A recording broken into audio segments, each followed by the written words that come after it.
একটু ঘুরালাম, এটা বসলো না যে এমনি। এই বেটা তুই এনেছিস কে ডিস্টার্ব করতে বেটা?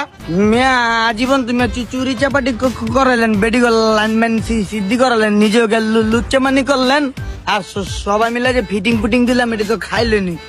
মিয়া চিন্তা ভাবনা করেন মিয়া, বাপ চাচা ভাতিজা সব মিলা 40 দিনে চিলে জায়গা। হ্যাঁ, আল্লাহ বা রাসূলের নাম লয়ে সব বাদ দে দেখা কাকা কি কম। ওরে বাতিজা কথাটা তো খারাপ কস নাই, এটা তো ভাইবা দেহি নাই আগে। আমি কালকে রাইতে ডিসিশন লইছিলাম যে তোরে 40 দিনে চিল্লায় পাঠাই দিমু, তুই কইছস ভালোই হইছে। ও আমরা চিচিল্লায় পাঠাইবেন, হ্যাঁ, আর আপনি মাল করে লগে ঘুরবেন আর একটু লুচ্চা মানে কেলাস চালাইবেন, হ্যাঁ। আরে কাকা আপনি কি করম চোদ বাতিজা পাইছেন? জান্নাতে গেলে কি আমি একলা যাবো, আপনার লয়ে যাবো? সব বাত আল্লাহ রাসূলের নাম লমু, কি কম। এই বেটা তোরা চিল্লাই গেলে আমি অত কইছি ভালো হয়ে যাবো। 40 দিনে চিল্লাই তো আমারও যাইতে হবে, বুঝছ নাই গা?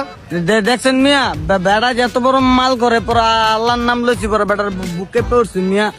কাকা বউ শয়তানি পাইলেনি করছি কাকা, আর একটু আল্লাহর ডরাইতে হইব বা কি কন আমনে।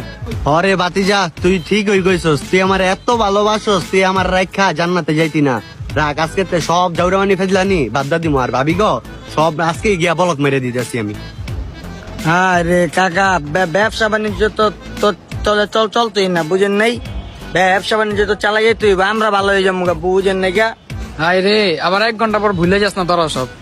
তুই যেমনি কলি তুই কর রাখাত নামাজ পড়ো সারা দিনে, তুই তোর বউ তো যে মসজিদের কথা বাড়ায় আসি মিকেল লুচ্চানি করস।